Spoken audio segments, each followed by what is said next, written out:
This is a standard. Utah inventor Paul Pantone has developed what he calls the GEET fuel processor, a plasma generator similar to a super carburetor that actually appears to run on 80% water and is entirely non-polluting. This device replaces the carburetor and exhaust and combines them as one unit, whereas this end of it acts as a miniature refinery, allowing the engine to run on everything from battery acid and water mixed to crude oil right out of the ground. This is Angola crude, a 39.5 gravity.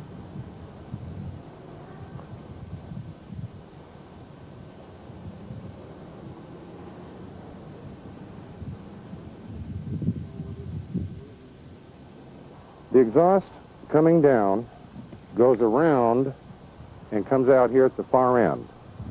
The center chamber draws some of the heat from the exhaust, plus this tube takes some of the exhaust gases, takes them up into the chamber and bubbles them down to the bottom.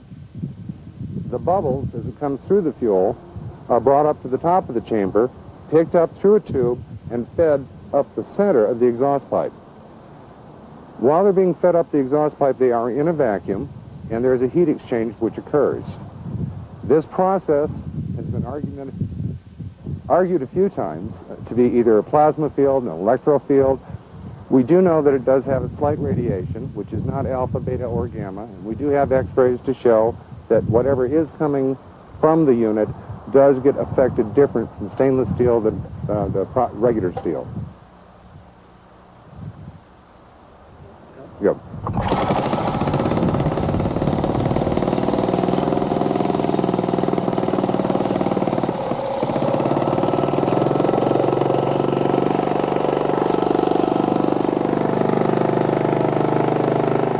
When the temperature of the exhaust is the same as the air temperature going in from the air portion up here, normally 3% more oxygen coming out of the tailpipe than there is in the air we're breathing.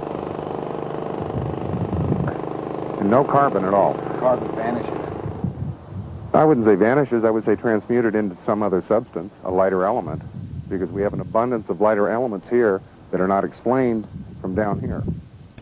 But during the heat process, there are molecular changes.